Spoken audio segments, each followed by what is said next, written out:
Recording in progress.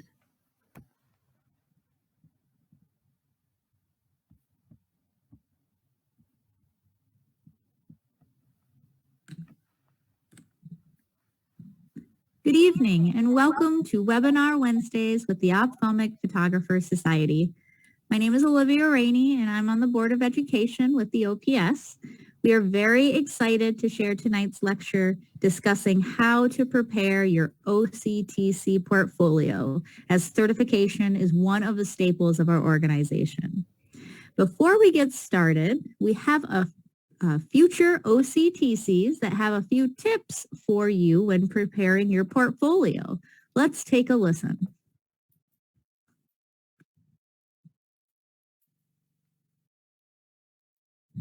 My name is Amy, and when I was looking through the OCT C portfolio guideline, I got very overwhelmed with all the information there. So I created this kind of quick checklist at a glance of everything that's required for the portfolio. It was easy for me to follow, to see which scans were needed and when I could check them off as I completed them. My portfolio was recently accepted and approved, and I am just waiting to take my test now. Hi, my name is Jamie, and I recently did my portfolio for the OCTC, and not everything that is bigger is better. I found it to take the checklist of the requirements needed and put it on a small, easy to look at card. Hi, I'm Amber. I just started doing my certification, and I also like the pocket version of the checklist. It's so easy to reference during a busy clinic and on the fly. Hi, I'm Jackie. I just submitted my OCT portfolio and was accepted. A helpful tip was to be confident when asking patients to take an image of them. Most people want to help you learn and grow.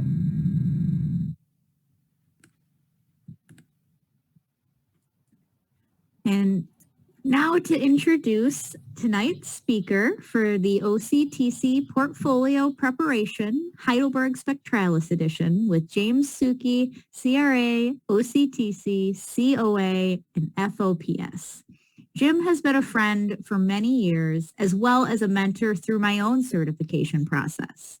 He has been an amazing asset for the OPS through his many lectures, workshops, and all of the time he has spent as a board member making the society better for all of you. I would like to remind everyone that there are no CECs for this course, and it is also available for free on our website for you to watch at your own convenience if you do want to watch any of the sections over again. Feel free to ask questions for James throughout the presentation by writing them in the chat feature at the bottom of your screen. He will be joined by Tim Steffens, the Board of Certification Chair, to provide more insight regarding your questions, and they will be discussed once the presentation is finished. Thank you again for joining us tonight, and please welcome James Soque.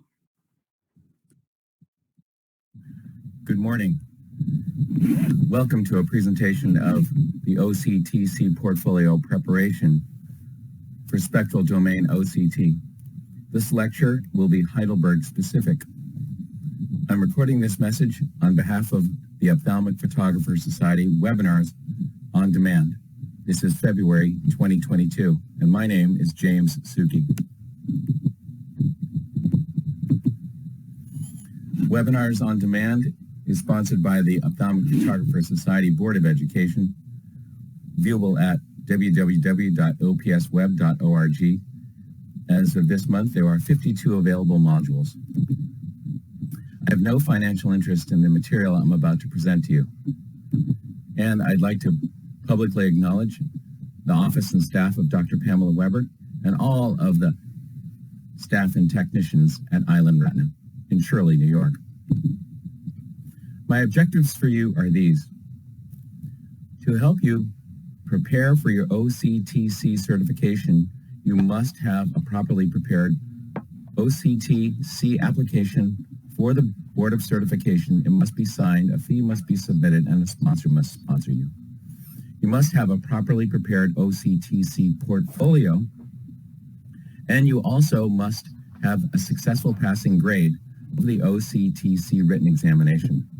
We will be working on number 2, which is how to properly prepare an OCT C portfolio for yourself. My objectives will be to review with you the current instructions that were made available in January 2022. I will review with you the proper masking of your data. I will also give you some tips on labeling and exporting using the Heidelberg Spectralis. I'll also give you some tips on compartmentalizing of your data and offloading them to your device.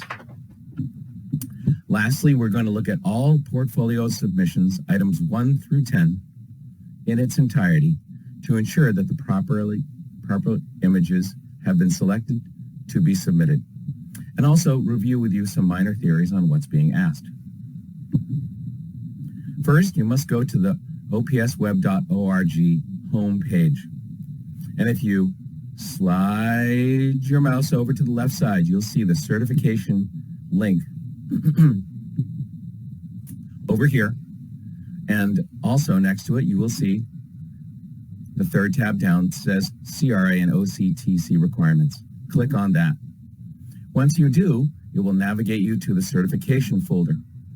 Inside here, the second item down says the OCT C program guide in PDF form. You must download that. This is the front page of that OCT C certified program guide version 3.0A, which was fabricated in January 2021 and published in January 2022. This will be the reference from which I seek. So, there are many points that are of note, and one is, most certainly, on page 6, worth mentioning.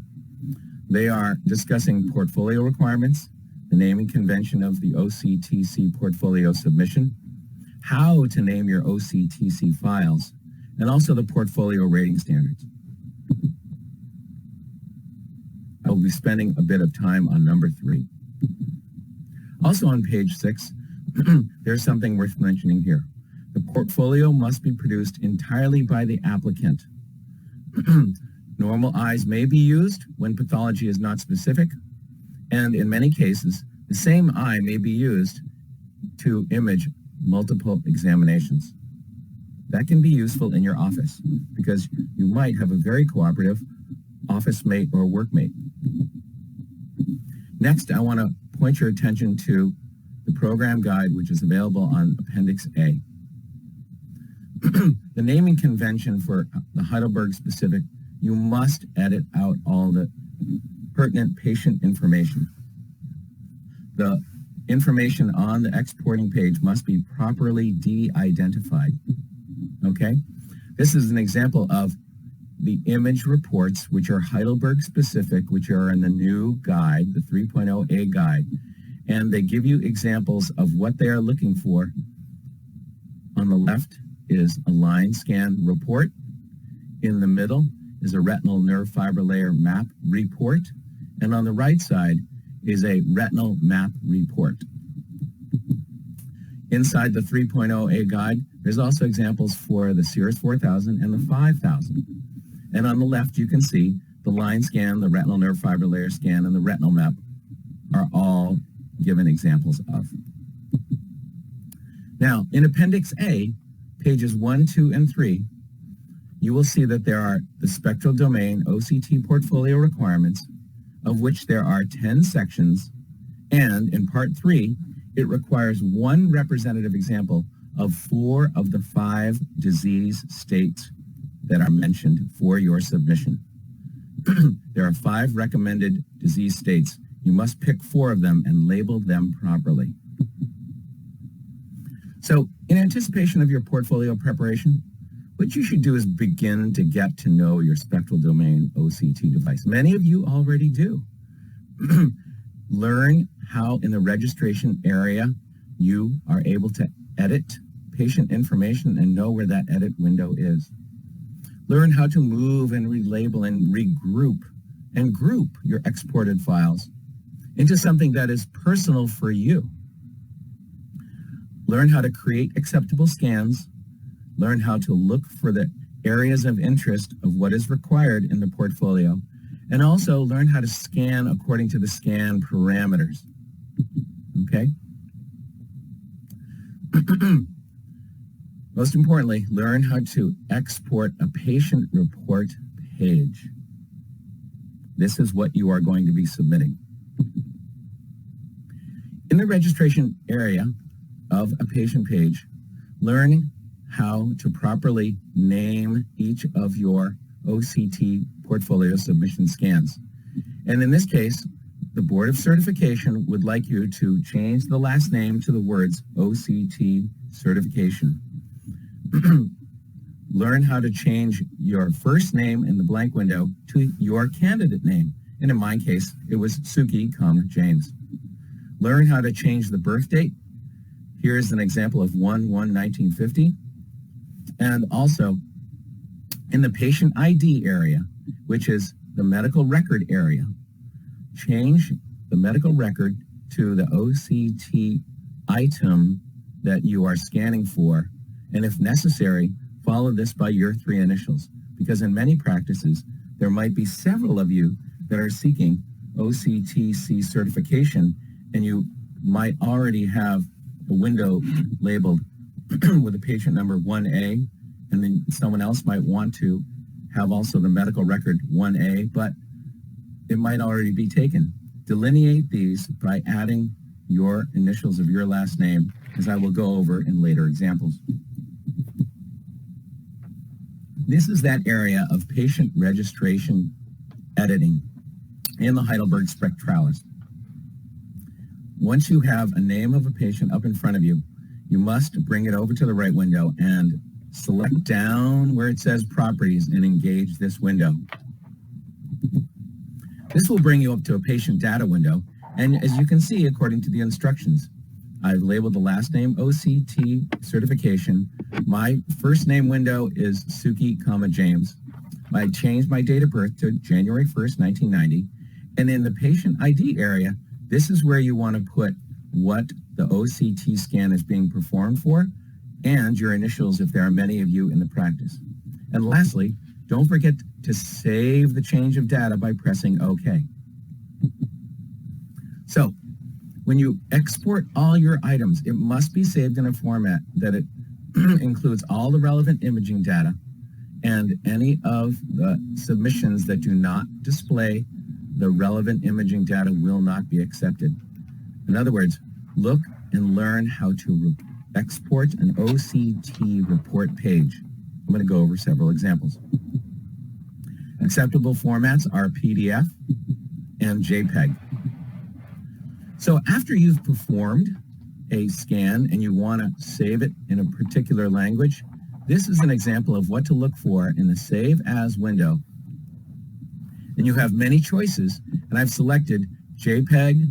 There's also mono, there's also tricolor, there's also 256 color, there's 24-bit, but the JPEG is highlighted here in blue, and I clicked it. Now remember, these exported report pages must include the following or they will be rejected. It must show the quality or Q number. It must show whether or not the scan was performed under a high speed or high resolution indicator. And it also must show the ART number. Acceptable formats for exported report page are the detailed report, the OCT overview report, and the single retinal exam report page. When you're looking at the Spectralis scan and you have an item that you're interested in exporting, the first thing you want to do is float your mouse over the report page that looks like a printer, which is the 4th icon from the left. And here I've selected retinal single exam report, okay? And you don't want to press print because that's not where you want to go. You want to go here to preview. This is important. These 3 selections must be made. This will bring you to another window. It will ask you next how you would like the image to be saved as. The Save As is the second icon on the left-hand side. And as you can see, this is an example of my 1A JS, my initials. It's an OCT report page that is behind here. It says Heidelberg Engineering right eye. You can see this central subfield thickness. And then this window will pop up. And it will be the Save As window. You can label this file in any name you like, but I'm going to label this single page as OCT Certification Soque, James 1AJS. And the type I'm going to select as a set file type is going to be a JPEG. Now, next I want to discuss with you, where is this going to go? This has to go somewhere so that you can have access to it. You can manipulate it. You can call it your own. And in our office, I'm very fortunate that I can go into the server, into a folder labeled public, which all 10 members of my office have access to. But I created a folder inside my public folder that I call my own. Your folder where you put your exported page images should be a folder that you call your own. And you should be thinking about these things. Well, if it's on the server in the office, is it safe for it to be there? Will anybody delete it accidentally or move the file? If it's on the device, on the desktop itself, that's also in the office. You didn't take it with you. And is it safe to leave it there? Will it be backed up? Now, these are also very, very useful bits of ideas. One is that you could just buy your own USB stick, and when you have a file that you want to keep or an exported OCT report page, you can stick your USB stick in it, you can offload it onto your USB stick, and then you can take it with you. And then you can also perhaps something that's more robust, such as an external hard drive. And of course, both of these are transportable. Now, just some highlights about the Heidelberg Engineering OCT report page. The ART number must be visible, and here it is on the top left. The Q, or quality factor, is in between the false color representation and the B-scan. And it's right here. The quality factor, or the Q factor, in this particular scan is 31. Also, you want to have the central subfield thickness that's viewable. And also, of note, there are many types of report pages. This is the retinal single exam report page. Next, this is also an example of an OCT report page, but it is a line scan. Here, the central subfield thickness shows up in a different manner. The central subfield thickness shows up on this graph. The Q factor isn't on the left-hand side, but it's on the right-hand side. And also, the HR, or high resolution or high speed emblem, is over here, over the LSO view. And thirdly, note that this is a detailed report page that I'm showing you in this example. Some unacceptable Spectralis submissions are the following. This is a screen snippet shot. It shows a reference line here. There's an LSO image on the left. There's a B-scan on the right. There's even a caliper here, which was inserted. But this is not an acceptable form of the Spectralis report page.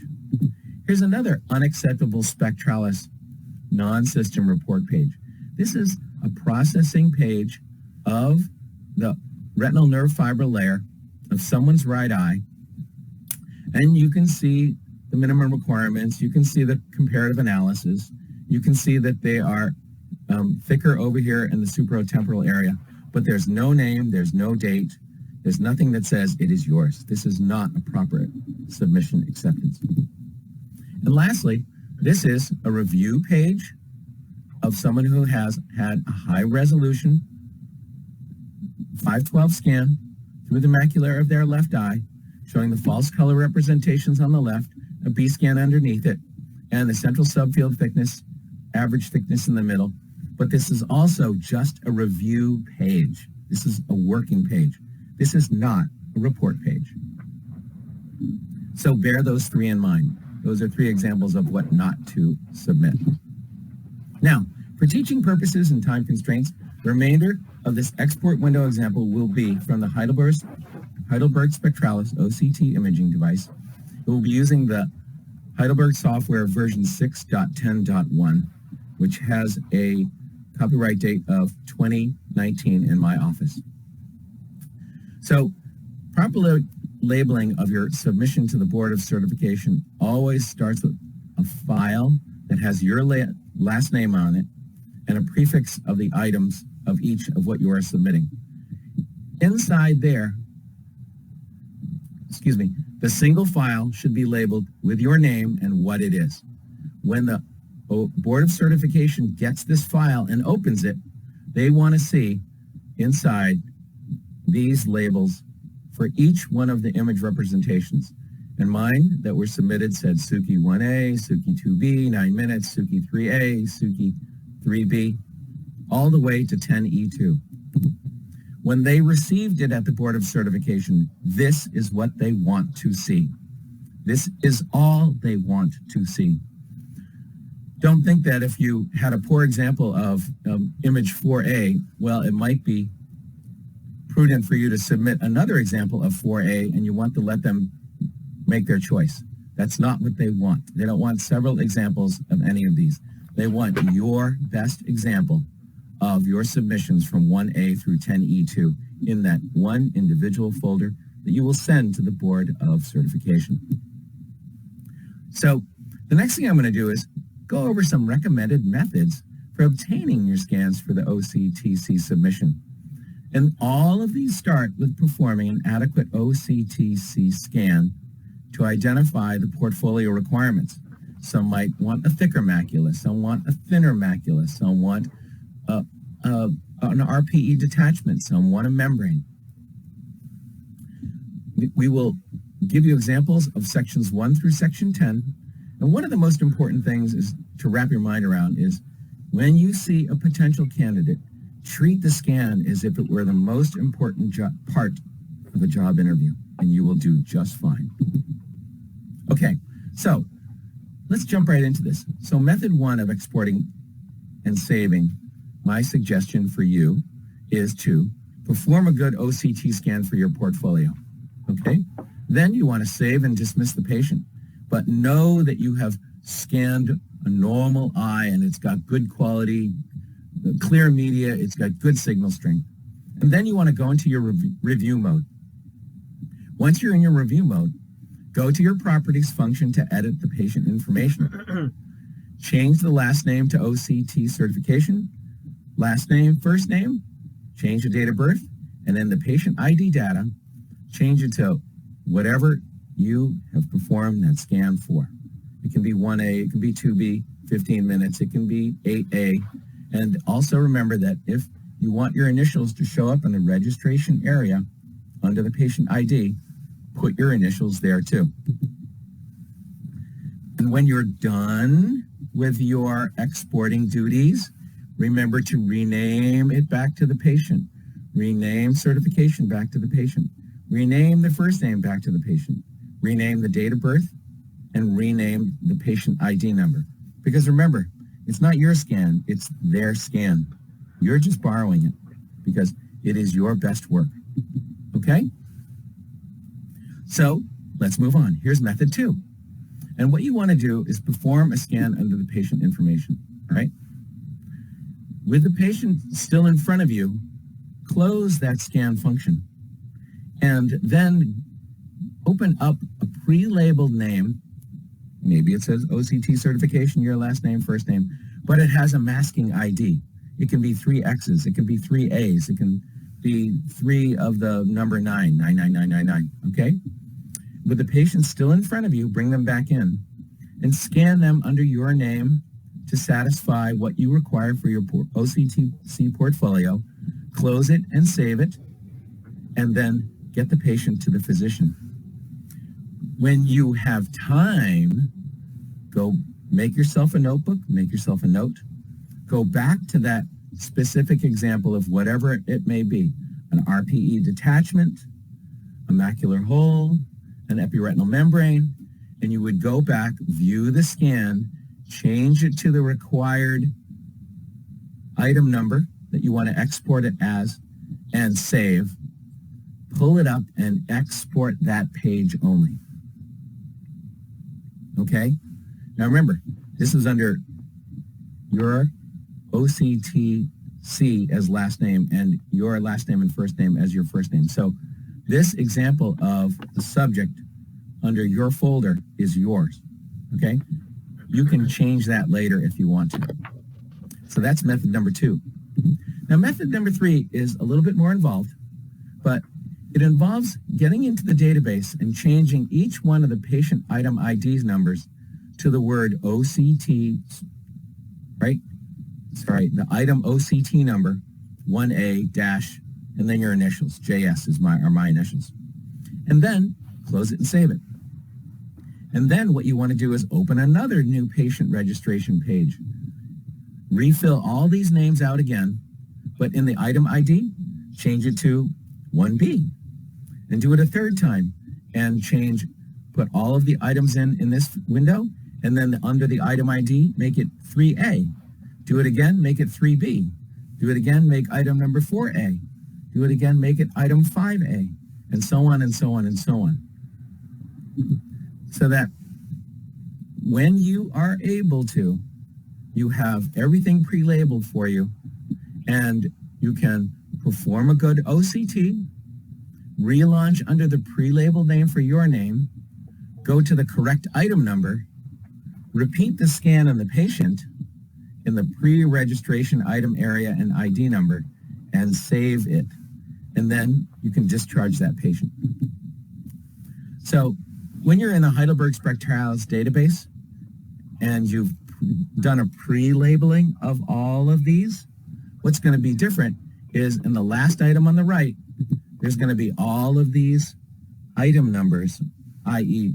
medical record numbers, that are going to be all your own, all the way down to 10B1 horizontal JS and 10B2 vertical JS, and C1, C2, D1, D2, E1, E2. Okay? All of these will be in your database already. Lastly, my advice to you is inform your physician as to what you're doing. Because in the course of the day, when they click on today's patients, they're going to see that someone under the last name OCT certification and someone under the first name Soque, James performed their scan earlier today, and it showed up under the All Scans menu. They're going to know you're up to something.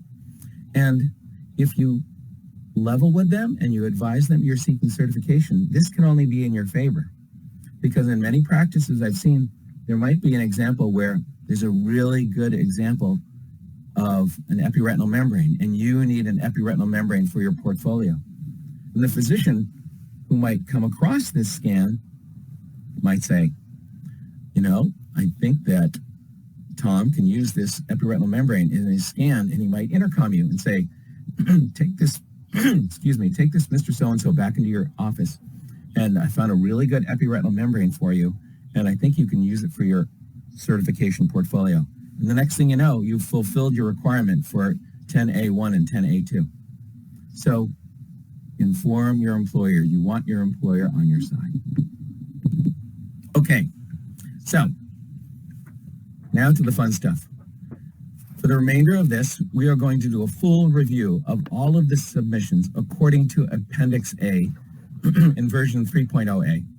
We're going to look at page 1, page 2, and page 3 for all of the spectral domain portfolio requirements. This is 10 sections of each, with each one having a subdivision, and part 10 is going to require one submission of 4 of the 5 represented disease states, some of which will require 2 examples of each. Again, these will be Heidelberg specific because this is going to be a Heidelberg example lecture. All right, 1A and 1B.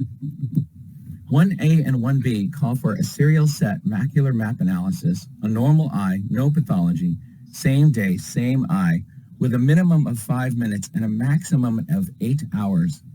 And the central subfield thickness in both of these examples have to be within 10%.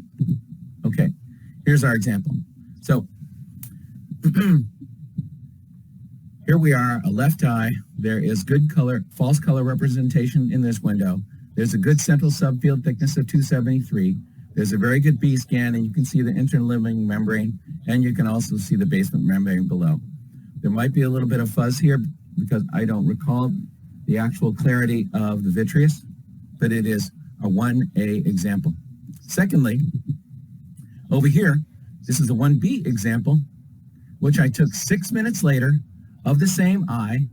And you can see there's good quality, good color of the false color representation. There's a good example of the B scan. And over here, you can see that the central subfield thickness is 278. So on the left, you can see that the central subfield thickness is 273 microns. And on the right, the central subfield thickness is 276 microns. And this is clearly between a 10% of one scan versus the other.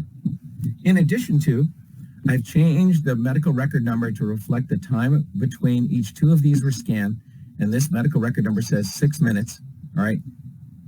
But nowhere on the page does it show that there is a time stamp evident of how much time has passed between the first scan and the second scan. This is up to the honesty of the individual submitter, okay? This is where you would change in the patient ID the letter 1B followed by the time in minutes of that. So it would appear on this patient ID page. This is how the numbers get changed and how they're represented. And remember, again, after you're done, and if you used method number 1, change everything back in the ID field after you have exported the page. Moving on. Next examples are example 2A and 2B. 2A and 2B, followed by the length of time in minutes or hours, are a serial set macular map analysis of a patient whose central subfield thickness is 350 microns or thicker. There must be pathology. It must be done on the same day, same eye, with a minimum of 5 minutes and maximum of 8 hours. And the central subfield thickness has to be within 10%. Let's go to our examples. Here you see an example of someone with a rip-roaring age-related macular degeneration. He's got elevation down here under the RPE. It's pushed up the basement membrane. There is still depression in the fovea, but there's some subretinal fluid space, and there's also some abnormal growth in vessels. You can see the ART is on the left. It's a high-speed scan, and this central subfield thickness is displayed on this map here. Next, you can see example number 2B, which was taken 6 minutes later. And you can see that the color is the same in both of the false color representations. It has good quality of the B scan. And you can see that this value of central subfield thickness is 474 microns. So 474 microns minus 469 microns is only a change of 5 microns. It is certainly inside of the 10% difference, which is the requirement for this submission for 2A and 2B. The difference here, a 10% difference here would have been 46.5 microns. This is an acceptable example for 2A and 2B. Lastly, I want to remind you that there is no time indicator on the Heidelberg Spectralis. What you state for a time difference is under the operator's honesty. Next, let's look at examples of 3A and 3B. 3A and 3B require one macular and one retinal neurofiber layer analysis map. This is an undilated set. It must be a mapped scan group. You must perform this on the same day, same eye, with 4 millimeters or less dilation. The signal strength must be equal to 50% or greater. So in Heidelberg Spectralis, the maximum signal strength is 37, so your value should be above 18.5. Let's look at the examples. Here you can see an example of someone's right eye. There is good color here in the false color representation. It has a central subfield thickness of 282. And for the example of 3B, this is an example of that same patient with an optic nerve head scan and a retinal nerve fiber layer and a full report. The Q value here on the left is 32. The quality value on the right is 26. These are certainly above the 50% mark. Okay? And you will also realize that the Board of Certification is going to want to make sure that you are submitting the required scans on the same eye. They will be looking at things like blood vasculature as a fingerprint to confirm for themselves that these two individual scans were performed on the same eye. And this is just one example of how they will be looking at. And they're very obvious in the LSO window of a Heidelberg Spectralis. They're also going to be looking for this, an undilated eye shadow. Now, this is something that many of us overlook, but it is something that the Board of Certification is going to be looking for, because remember, in this example, the patient must be dilated less than 4 millimeters. Another example of an undilated set is something that I had submitted for the Zeiss Cirrus. This is an example of that. An undilated set for 3A and 3B. You can see that they're properly labeled. This is the printout full report from the Zeiss. And on the LSO image, on the top left of the 3A image, you can clearly see that there is an undilated shadow mark. And this is also what the Board of Certification is going to be looking for.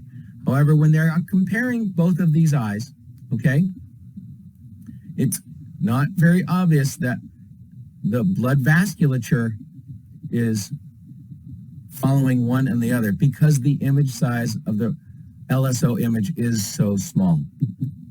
Okay? Next, examples of 4A and 5A.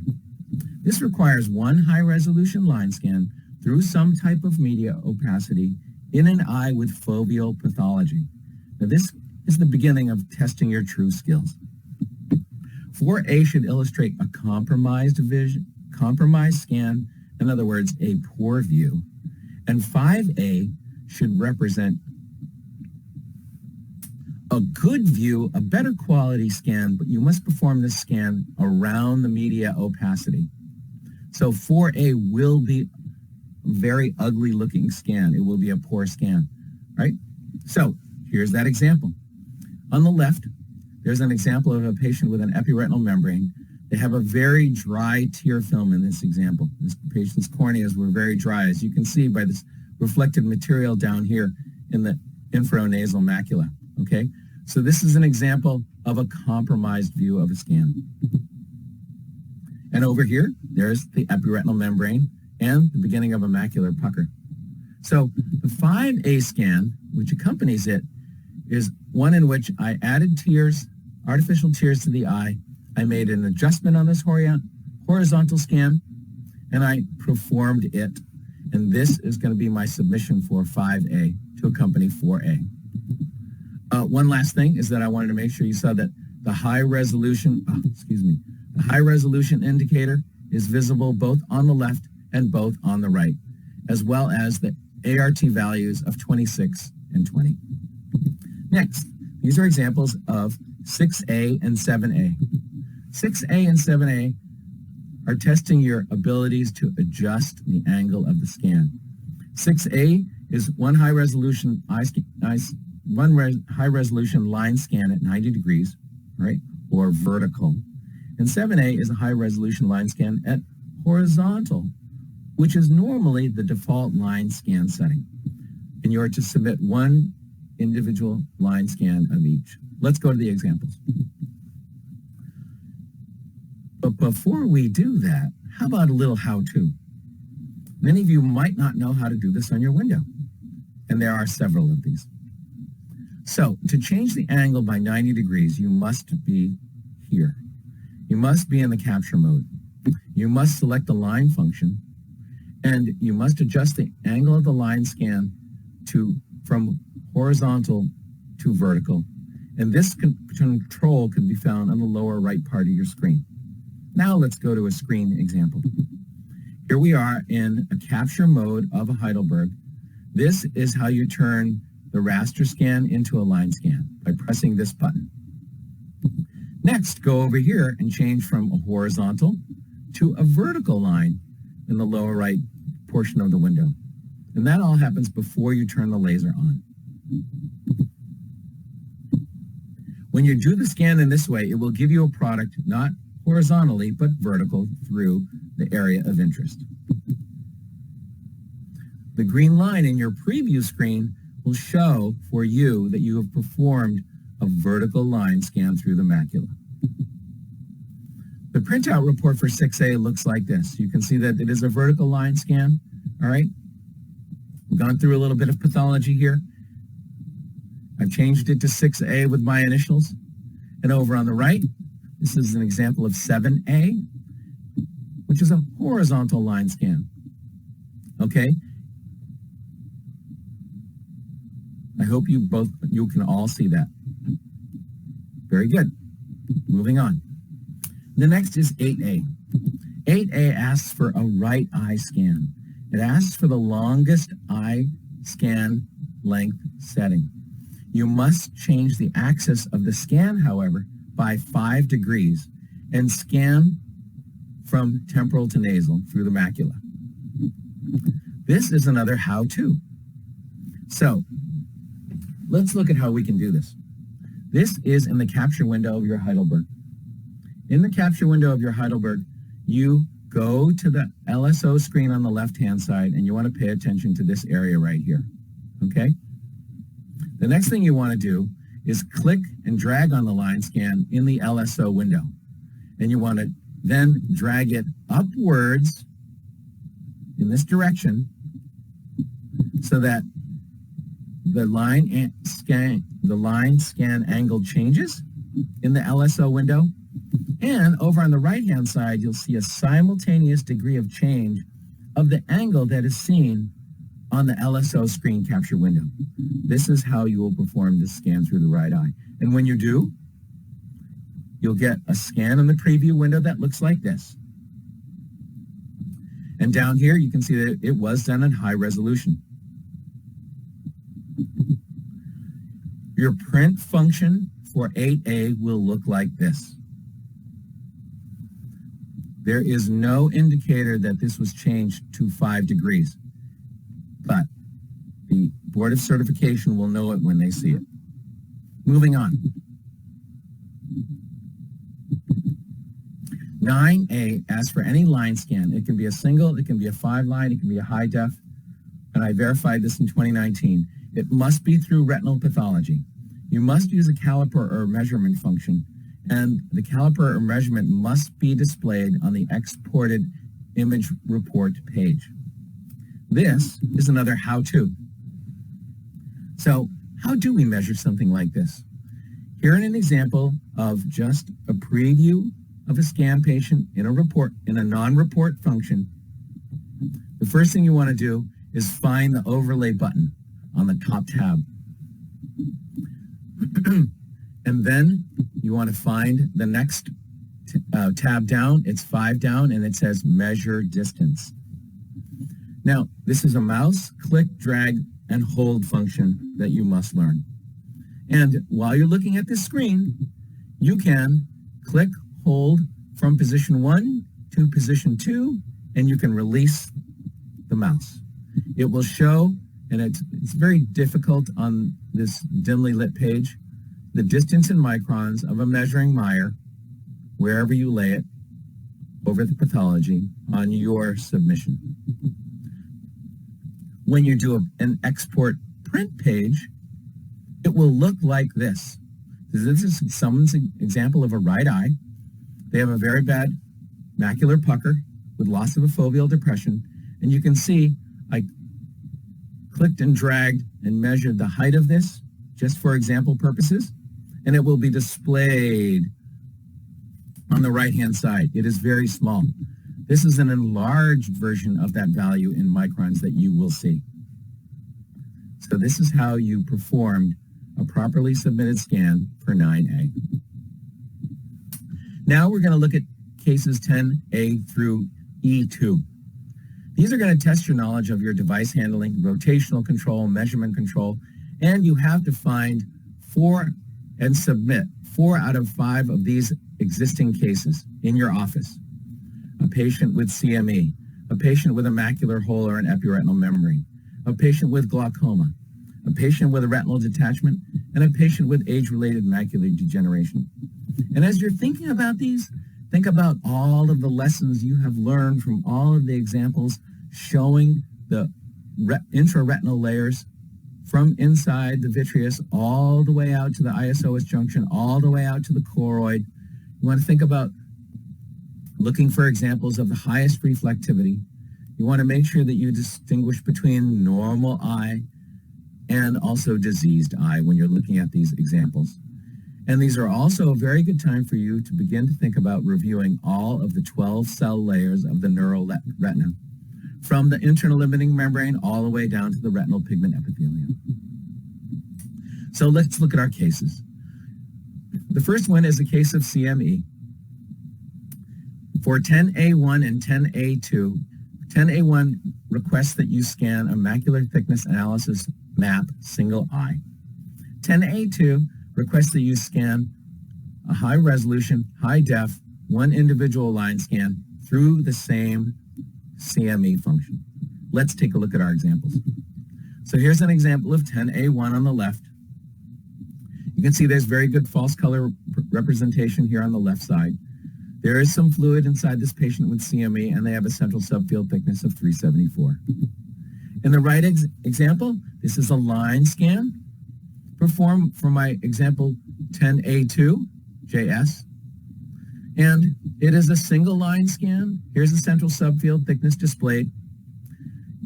And be sure to check for yourself that you have submitted the right patient and that you have compared for yourself the blood vessels, knowing full well that it is the same eye that you performed two different scans on. Next, we need to find a patient with a macular hole, someone with traction, or an epiretinal membrane for the 10B1 and the 10B2 example. The 10B1 example must be a high-resolution horizontal line scan, and the 10B2 example must be a high-resolution vertical scan. Let's look at our examples. So here's someone with an epiretinal membrane. You can see that the horizontal scan is displayed in the LSO image on the left. And here you can see that 10B2 is an epiretinal membrane, and the vertical line scan is displayed by the image on the right. You can also see that these were performed in high resolution, and the Q value is of adequate strength. Good. Next, we're going to go on to the glaucoma requirement. The glaucoma requirement is for images 10C1, which asks for a retinal nerve fiber layer report, single or double, and the 10C2 example asks for a single high-definition line scan horizontal right through the optic nerve. The line scan must be going through the optic nerve between 9 o'clock and 3 o'clock. Let's look at our examples. Here is a retinal nerve fiber layer report labeled 10C1 on the left-hand side of a patient's right eye. These are all the values of abnormal and normal. And on the right-hand side, this is an example of 10C2 of a line scan through the optic nerve. Now remember, this is with an independent gaze device. When you are doing a line scan like this, it most likely is going to default to the macular function scan. So the star inside the lens might be in the center. You must learn how to use your external fixation device to turn this patient's eye over to the nasally so that you can throw a line scan through their optic nerve head. Congruently, that was the right eye. Here's a left eye example of a 10C1 and a 10C2 using the exact example that I was describing, but these are examples of one's left eye. Moving on. Oh, of note, you can see that these are the same eye, and the Board of Certification is going to be looking for those matching retinal blood vessels when they are reviewing your portfolio submission. It might not be evident in this kind of example versus this kind of example of the glaucomatous changes. This is an example of a Zeiss of someone who has a very deep optic pit that I wanted to add to this lecture, just to show you that there are different ways and different functions by which they make their decisions. But all of the information should be in both of those reports. Next, 10D1 and 10D2. 10D1 asks for a retinal pigment epithelial detachment, or an RPED. You must perform a scan of 10D1 and 10D2, but 10D2 has to be an individual line scan using the enhanced depth imaging function, the EDI function, which is found on the scan program page. Let's look at our examples for 10D1 and 10D2. Here's a patient with rip-roaring age-related macular degeneration disease. Their retinal pigment epithelial detachment is very obvious. It is a horizontal scan. And here's one that is performed using the EDI function. Now, the EDI function is on the capture page, and it is not that obvious to see, but it will show up here in the report page for you as an EDI performed scan. Also, the quality of scan, you can see that the choroidal layer is much more illuminated by the 810 nanometer wavelength scanning device. This is an example of what your printout would look like if you were using a Zeiss OCT device. And here, it clearly says that it was performed using the enhanced depth imaging mode. This is something that is part of the Zeiss function. Okay, 10E1 and 10E2. 10E1 calls for a case of age-related macular degeneration. It asks for a macular scan. 10E2 asks for the same case, but you must submit a line scan in either horizontal or vertical, and it must go through the section of the pathology. Let's look at our examples. Here's our example of a macular scan. It's a right eye scan. There's a lot of disease going on. It has a central subfield thickness of 320 microns. And over on the right is the accompanying line scan, scan number 10E2. This is a single image report. This is a retinal thickness map report. That's why these two look differently, okay? But as you can see, it's very obvious that these blood vessels line up and they are the same eye performed on the same day. This is an example of a horizontal 10E2, and this is an example of a vertical 10E2. Both of these are acceptable pairs for your submission of 10E1 and 10E2. In conclusion, I believe it's essential to understand the capabilities of your OCT device. You must know how to mask, you must know how to enter data, you must know how to change the angle, and you must know the functions such as offsetting the gaze and engaging the enhanced depth image function. You must submit only what is requested. Don't give several examples. Don't submit any more. Make sure of the pathology to ensure the authenticity of your study material. I wish for you to disclose your intentions to your employer because they can be your best representative example of the material that you need for your portfolio. And lastly, submit your portfolio as it were the most important part of a job interview. And I mean that in all regards. I wanted to thank my family, Laura and Grace, for allowing me to take the time to prepare a lecture like this, for without their love and support, I would not have been able to spend the time needed to prepare a lecture like this for you. This is my contact information. I'm currently serving on the Board of Education as the acting secretary. I can be found at islandretina.com. This is my location. This is our phone number, 924-4300, area code 631. And this is my email address, should you have any questions, jsoque@gmail.com. Thank you for your kind attention.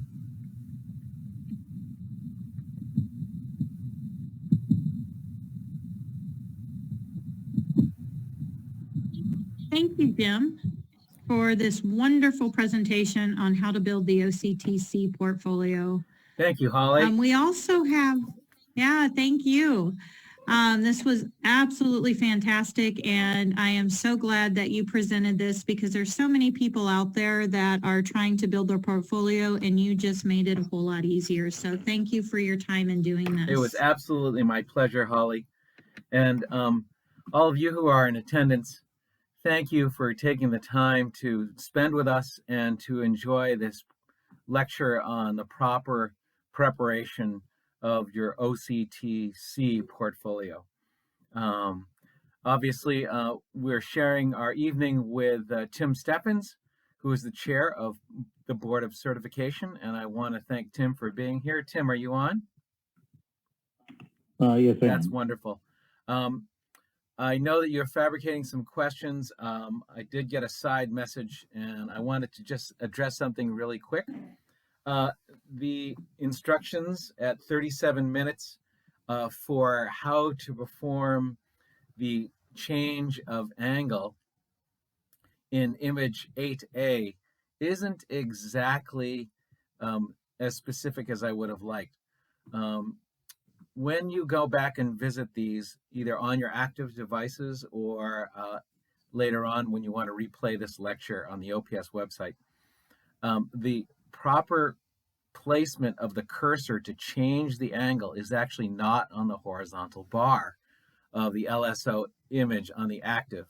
You have to actually place your cursor on the arrowhead itself and hold your cursor and then drag it in the upwards direction and simultaneously watch the correction, the angle correction on the right side of the capture screen. And it will tell you the angle change, but that is how you make the line scan change its angle. So if any of you are wondering about how to do that when you get back to your devices, that's the proper technique, is grab the arrowhead. I know that there's some questions out there. I'm going to let Holly field them. So Holly, if you want to break them down in the chat window, Tim and I will do our best to knock them down. What's the first question? Well, the first question, Jim, is a question about HR versus high speed. Looking at the portfolio submission, it wasn't exactly clear if we should use HR or HS, high resolution or high speed. And I know that it does say on some of the scans that are listed, it does give an answer to that, high resolution or high speed. But can you or Tim speak to that? I'll let Tim speak to that. I do know the designations for high resolution, and I think I got them all. Tim, do you want to address that question? I think I saw it. It was glancing back. Can they all be submitted as a high resolution scan? Is what I think the participant asked.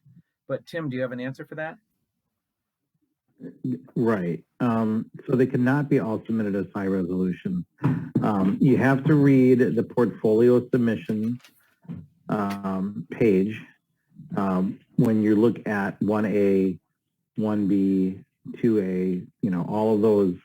It will tell you specifically if we want it at high speed or high resolution. Some of them may not specify, and then that is up to you. Because when you read the portfolio, the OCT C program guide, it is device independent. So this lecture is for the Heidelberg, but the portfolio is made for any device, the Zeiss, the Heidelberg, the OptiView, the Copernicus. So no matter what device, even swept source OCT. So just read it according to what is exactly in the portfolio submission guideline. If you have any questions, please email OCT, Tammy Schoenholtz, I believe it's OCTC at opsweb.org, and we will be more than happy to answer those questions for you. Yes, I believe Tammy's address is octc.share. That's her prefix. Okay. Yeah, yeah. Okay, thank you. Thank you, Tim. And does anyone else have any questions for Jim or Tim this evening about your portfolio? There is a thank you from Melissa saying, thank you very much for your time and passion you have poured into this training. So I wanted to pass that along to you, Jim. Melissa. It's my pleasure. So I do possibly have a comment here. And I don't know if I can possibly share my screen. Yes, you can. So I work at Kellogg, so similar to Jim, we have more than one person in our office. What I have done is to create in our Heidelberg. I passed my OCT C about 8 years ago in 2013 or 2014. What I did is on my Spectralis, I created a patient called OCT Certification was the last name. The first name was Tim Steffens, and then the date of birth. I believe I've got it right here. 1950 or 1900. 1/1. It was 1900. And when I would image a patient, if it wasn't somebody in my office, so like Jim said, you can image somebody in your office on probably a good third or half of the portfolio. You can image somebody that's a colleague or something like that. And you can image them in that particular patient you create in the Spectralis. The ones where you need pathology, I would image the patient under their name and proper MRN, and then I would image according to the portfolio requirements, right? And when I did that, you can then, let's see if I can share here real quick. Oh, the person can offload the image but change the first name to their own name, so what you, correct? Well, what you can do is, on the right-hand side of the screen, you will have your patient's name loaded, so Jane Doe. You can also load on that right-hand side your certification name. So like it would say OCT certification, Jim Soque.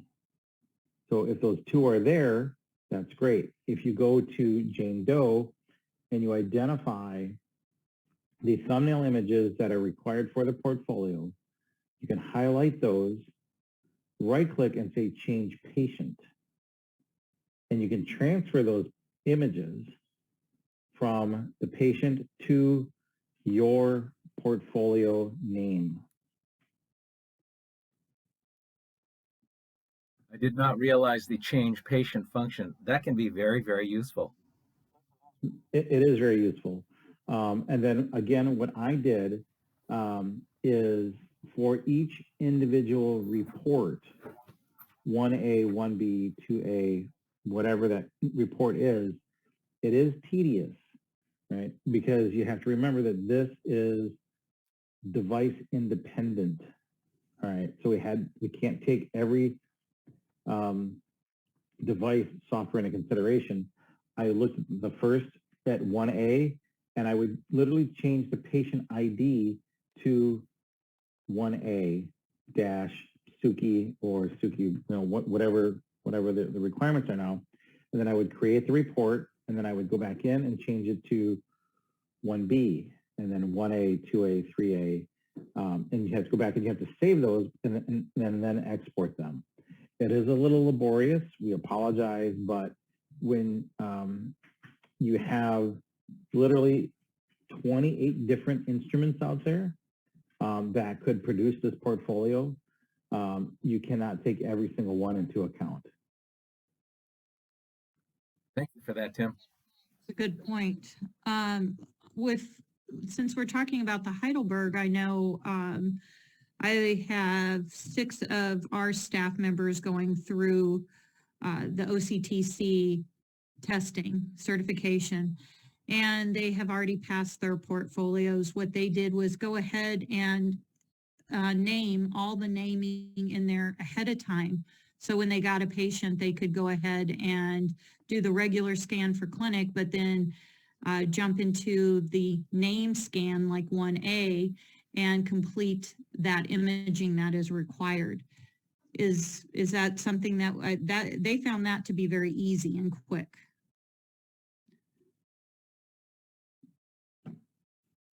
Is that okay to do, or? Oh, sorry, I was muted. Yes, that is okay to do. Okay, because I know with Heidelberg that worked out really well. And I do have one other question for you, Tim. There was a question about the turnaround time once a portfolio was submitted. Barb did say she believed it was 30 days in the program guide. Is that correct? That is correct. We try to do it within 30 days or less. Perfect.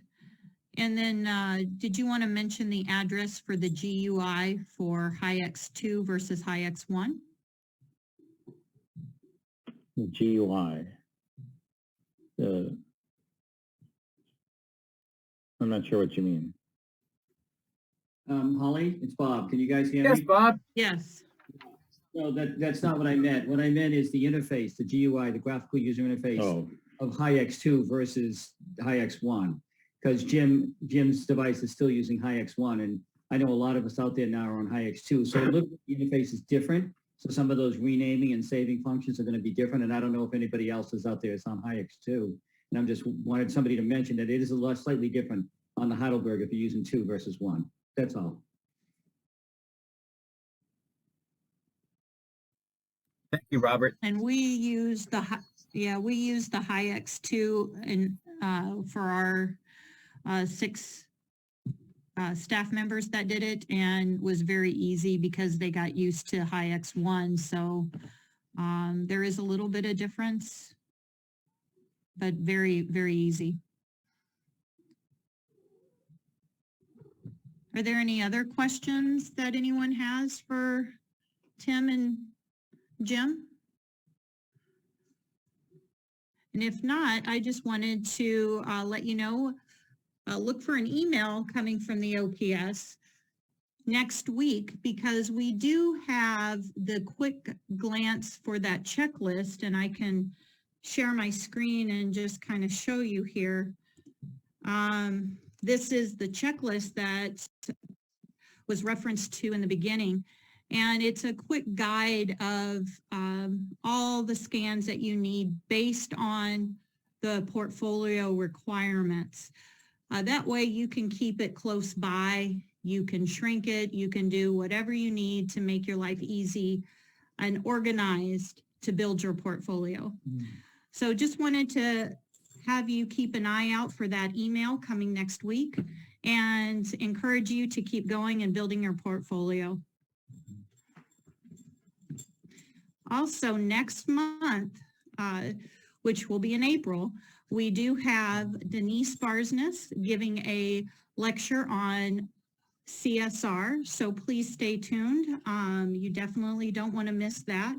That is going to be April the 6th on Wednesday, and it will be at 7 p.m.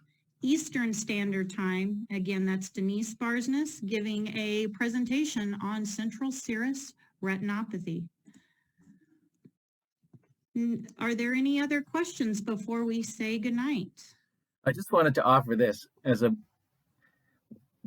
lecturer for the OPS, a board member in good standing, and that if any of you, and I mean any of you, has a question about an image that you want to add to your portfolio submission, any member that you know from the board of directors, from the board of certification, and the board of education is obligated to answer any question that you pose upon them. And if any of you have any image or image set, it could be a 10D1, 10D2, get a hard copy. Get my email address down. It's jsoque@gmail.com. Tell me who you are.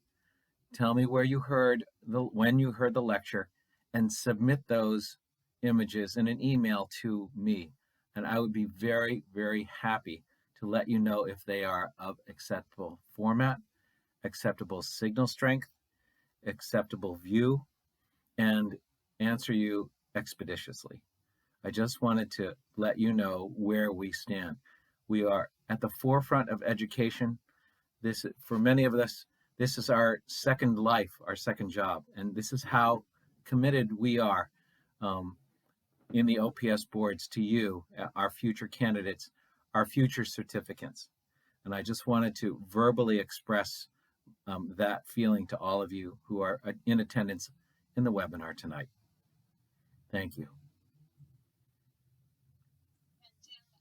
And Jim, Austin did want to get that email again. I put it in the chat room just to make sure I have it correct. It is jsoque, that's JSOQUE@gmail.com. Yes, that's correct. Austin, I look forward to hearing from you. Well, thank you again, Tim. Did you have any parting words as well for our attendees before we sign off? The only thing I'd like to mention is we do have an advisory program. So if you would like some assistance or some help with your portfolio, if you have questions about the test itself, if you would please email advisor, I'm thinking, is it advisor or advisory, at OPS Web, I think it's advisor at opsweb.org. Chris Kess, thank you. It's advisor at opsweb.org. Chris Kess will get you in touch with somebody, preferably in your area. So if you live in Kansas City or if you live in Boise or wherever, we will try to get you in touch with somebody in your area to help you through this whole process. They cannot tell you specific questions that are on the exam, but they can help you prepare for the exam and prepare your portfolio. It's a great program to help you through this process. And just to confirm that I did do it right, I know I missed some of it. It is advisor, ADVISOR, OPS, or I'm sorry? Yep, that is advisor at opsweb.org.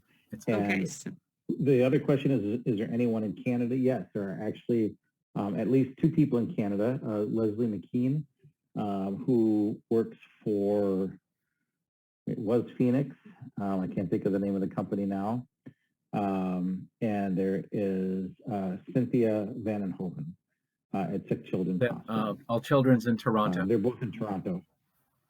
Yes. But Tracy, if you want to send an image to me or to Tim or to Holly, go right ahead.